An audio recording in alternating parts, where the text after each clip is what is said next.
Monsieur Jean Mad, maître magicien aux amuseurs à Barfleur, qui êtes-vous? Je vous en prie, Millimètre.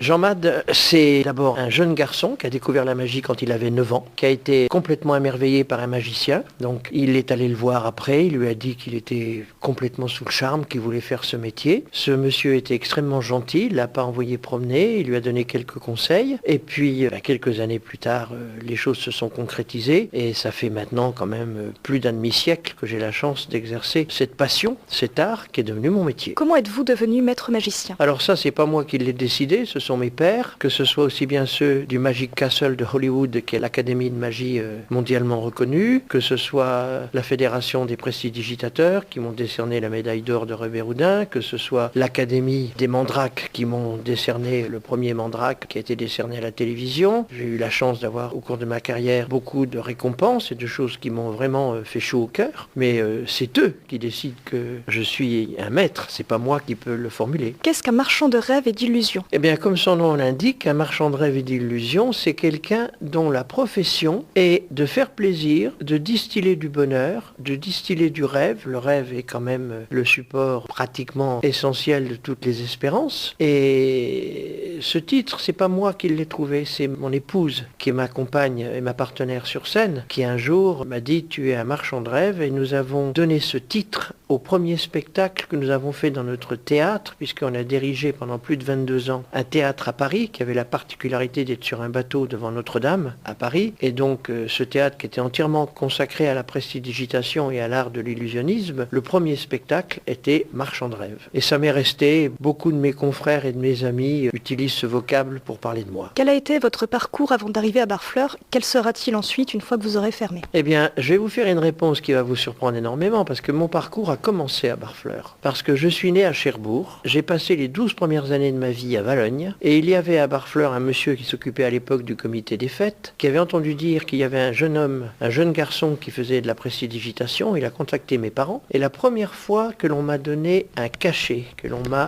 donné une somme d'argent qui était de 50 francs pour faire un spectacle, c'était à Barfleur, c'était le 21 août 1958 et c'était dans la maison où vous êtes maintenant, qui à l'époque servait un petit peu à toutes les manifestations, les mariages, les banquets et autres. Et à la suite de ça, j'ai participé, étant enfant, à beaucoup de fêtes patronales, de fêtes votives, de fêtes locales, de kermesses, de soirées, de matinées, un peu partout, à chaque fois que je pouvais exprimer ce besoin de présenter mon art que j'adorais déjà. Et puis, premier départ avec un cirque qui était tenu par un magicien qui s'appelait Alrex. Ensuite, un autre cirque qui s'appelait le cirque Regerson. Enfin, une très belle consécration puisque je suis parti sur le paquebot France où j'ai été engagé pour 14 jours au pair et où je suis resté de nombreux mois et retourné de nombreuses fois pour faire des spectacles et avec lequel j'ai fait plusieurs fois le tour du monde. Enfin, le cirque Pinder au RTF, à l'époque où Pinder avait pour vocation de véhiculer les jeux radiophoniques de l'ORTF avec Roger Lanzac et Lucien Jeunesse.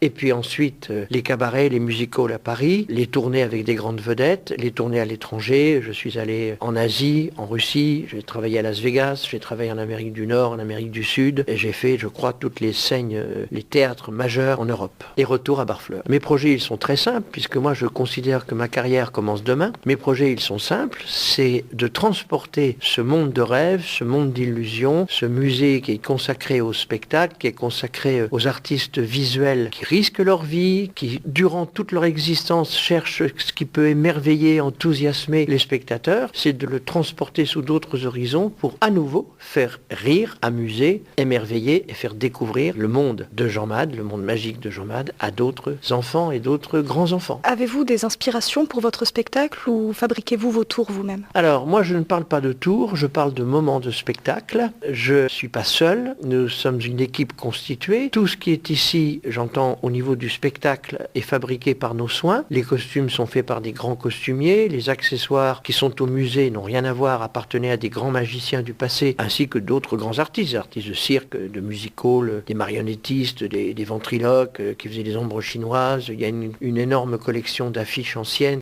L'inspiration, elle est simple. Il y a d'une part le répertoire des grands anciens, qui est incontournable, comme il y a un répertoire en musique classique, en danse classique, en théâtre classique. Il y a un répertoire répertoire chez les prestidigitateurs qui a été ordonné, qui a été mis en place et qui a été consigné par Robert Houdin, qui est le père de la magie moderne, qui était un Français et à qui on doit beaucoup de découvertes et surtout et notamment d'avoir transposé cet art qui était considéré comme un art mineur dans la rue et les foires à un art théâtral, puisqu'il a créé le premier théâtre de magie au monde qui s'appelle le théâtre Robert Houdin, le théâtre des soirées fantastiques, qui était au 8 rue de Valois à Paris et qui pour la première fois était un endroit officiel, sérieux, où la bourgeoisie de l'époque et les spectateurs du monde entier venaient voir les prodiges que faisait Robert Houdin. Et donc il a donné ses lettres de noblesse à cet art qui s'appelle la prestidigitation. Comment avez-vous réuni les pièces de votre musée? Ça m'a pris une bonne partie de ma vie. J'ai eu la chance de croiser beaucoup de gens merveilleux, des gens qui soit m'ont fait don de certains objets qui appartenaient, qui a un mari, qui a un fils, qui a un parent, en me disant on ne veut pas que ce soit perdu, donc on vous le transmet pour que vous puissiez continuer de le faire vivre. C'est le cas par exemple ici, là devant vous, la magnifique robe blanche que vous avez appartenait à Janet Leigh. Janet Leigh, c'est une grande actrice américaine dont le rôle principal est le rôle dans Psychose d'Alfred Hitchcock. Et Janet Leigh, qui était l'épouse de Tony Curtis, dont la photo est ici avec elle, ont joué ensemble dans le film Houdini, à ne pas confondre avec Houdin, parce que en fait Houdini est un artiste américain qui, ayant une telle admiration pour Robert Houdin, a rajouté un « i » au nom de son idole pour en faire son propre pseudonyme, Houdini. Et donc elle a été approchée par la télévision américaine pour participer à l'émission la plus importante de variété de l'époque, qui s'appelait Hollywood Palace, pour participer à un numéro de prestidigitation avec mon ami Michel de la Vega, dont tous les accessoires sont là. Et pour la circonstance, les studios d'Hollywood lui ont créé cette magnifique robe qui est sous vos yeux, que vous pouvez voir et que tout un chacun peut découvrir ici aux amuseurs, en même temps d'ailleurs que les images qui accréditent et qui font voir à quoi servaient tous ces accessoires qui pourraient un peu peut-être sembler un peu bizarres, voire hostiles, des grands sabres, des couperets, des mâles, mais tout ça n'a qu'un seul but, c'est faire voyager dans le monde du rêve et de l'illusion les spectateurs. Quel est votre meilleur souvenir de scène? Oh, j'en ai beaucoup. Ce sera très difficile de choisir. On peut prendre deux exemples, l'un étant aussi paradoxal que l'autre. J'ai eu la chance, par exemple, d'être invité 3 fois à l'Élysée pour faire des spectacles pour les différents présidents de la République, ce qui me permet de dire que je fais un métier où il faut avoir la main gauche à droite. Et c'est un souvenir merveilleux. Lors d'un spectacle, le président Mitterrand m'a fait des tours de cartes. Et puis, un autre souvenir extraordinaire, ça n'existe plus et c'est bien regrettable. Il y avait autrefois à Paris, on n'utilisait pas le mot SDF. Il n'était pas encore rentré dans les habitudes. On disait, c'était pas un mot très joli, on disait le Noël des clochards. Et le Noël des clochards avait lieu sous le Pont-Neuf, à Paris. Et ce qui est paradoxal, c'est que le même jour, j'ai fait le gala de Noël à l'Élysée pour le président Giscard d'Estaing et 3 heures après, j'étais sous le Pont-Neuf pour faire l'arbre de Noël des sans-abri où beaucoup de bénévoles et où beaucoup de grandes vedettes venaient donner de la joie, égayer, distribuer des cadeaux. Et je vous laisse vous-même deviner quel est des deux endroits celui où on s'amusait le plus. Pouvez-vous me parler de votre équipe? Mon équipe, elle est extrêmement réduite. C'est plus d'ailleurs une famille qu'une équipe. Il y a bien évidemment mon épouse qui partage